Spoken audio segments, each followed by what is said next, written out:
உலக தமிழர்களுக்கு வணக்கம். செந்தமிழன் சீமான் தலைமையிலான நாம் தமிழர் கட்சி 2016 தொடர்ச்சியாக தமிழ்நாடு கண்ட ஒரு மாபெரும் அரசியல் பேரியக்கமாக பயணித்து வருகின்றது.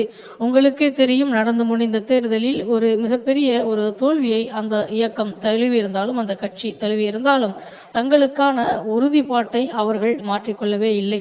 அந்த அடிப்படையிலேயே வருகின்ற ஒரு இடைத்தேர்தலில், அதாவது அம்பாசமுத்திரத்தில் நடைபெறக்கூடிய அந்த இடைத்தேர்தலில் நம்ம செந்தமிழன் சீமான் அவர்கள் போட்டியிடலாம் என்ற செய்திகள் வெளியாகி இருக்கின்றன. அப்படி போட்டியிட்டால் நிச்சயமாக செந்தமிழன் சீமான் அவர்கள் சட்டமன்றம் செல்வது உறுதி என்று அனைவராலும் நம்பப்படுகின்றது. எதிர்க்கட்சிகள் ஆளுங்கட்சிகள் என்று பார்க்காமல் ஏகமனதாக அனைவராலும் விரும்பப்படக்கூடிய ஒரு மனிதராக செந்தமிழன் சீமான் இருப்பதால் பல நேரங்களில் அவருக்கு இது பாதகமாகவே அமைகின்றது. உதாரணத்திற்கு, கடந்த சில நாட்களுக்கு முன்பு செந்தமிழன் சீமான் அவர்கள் பொது வேட்பாளராக இருக்கின்றார். அவரை எதிர்த்து வேறு கட்சிகள் எதுவும் போட்டியிடவில்லை என்று ஒரு பொய் செய்தி அங்கங்கே பரவி கொண்டிருந்தது. இது செந்தமிழன் சீமான் அவர்கள் எப்பொழுதுமே பிற கட்சிகளுக்கு மதிப்பளித்து அவர்கள் பேசக்கூடிய செய்தியும் அவர்கள் கொடுக்கக்கூடிய அறிக்கையையும் காட்டுகின்றது.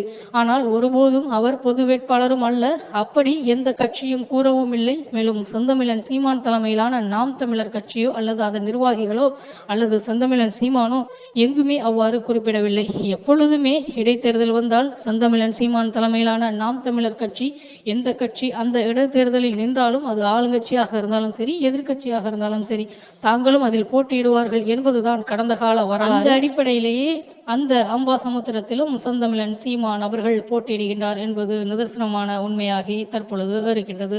நிச்சயமாக சீமான் அவர்கள் எடுத்து வைக்கும் ஒவ்வொரு முயற்சியும் அனைவராலும் ஏற்றுக்கொள்ளக்கூடிய முயற்சியாகவும், மேலும் சீமான் அவர்கள் கூறுகின்ற ஒவ்வொரு அரசியலும் தமிழ் மக்களுக்கு தேவையான அரசியலாகவும் தற்போதைய காலகட்டத்தில் மாறியிருப்பதால் சீமான் அவர்கள் வருகின்ற அம்பாசமுத்திர இடைத்தேர்தலில் போட்டியிட்டு சட்டமன்றம் செல்வதற்கான அனைத்து வாய்ப்புகளும் இருக்கின்றன.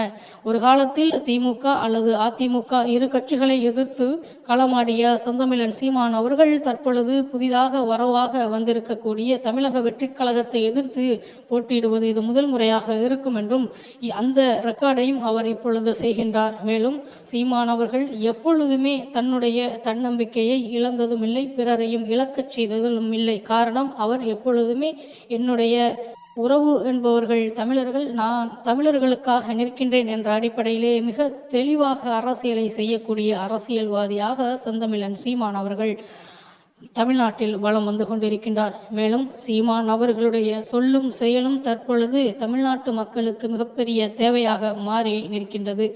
வருகின்ற அம்பாசமுத்திர அந்த இடைத்தேர்தலில் சீமான் அவர்கள் வெற்றி பெற்றுவிட்டால் நிச்சயமாக மக்களுக்கு அதைவிட மிகப்பெரிய ஒரு சிறப்பு எதுவும் அமைந்துவிட முடியாது. சட்டமன்றத்தில் அனைத்து கட்சிகளையும் கேள்வி கேட்கக்கூடிய தார்மீக உரிமை நம்ம செந்தமிழன் சீமான் அவர்களுக்கும் நாம் தமிழர் கட்சிக்கும் இருக்கும். யாரும் எதுவும் பேச முடியாது. சீமான் அவர்களுடைய கேள்விக்கு பதில் கூற முடியாது. இந்த செயலுக்காகவே தமிழ்நாடு சட்டமன்றம் செந்தமிழன் சீமான் அவர்கள் சென்று அலங்கரிக்க வேண்டும் என்று பொதுமக்கள், அம்பாசமுத்திர பகுதியின் மக்கள் விரும்புகின்றார்கள். அதுதான் நிதர்சனமான உண்மை. நிச்சயமாக செந்தமிழன் சீமான் தலைமையிலான நாம் தமிழர் கட்சி இந்த அம்பாசமுத்திர இடைத்தேர்தலை வெற்றி பெற்று சட்டமன்றம் செல்வார்கள் என்பதை கூறிக்கொண்டு மீண்டும் ஒரு காணொலி உங்களை சந்திக்கின்றேன். நன்றி, வணக்கம். நாம் தமிழர்.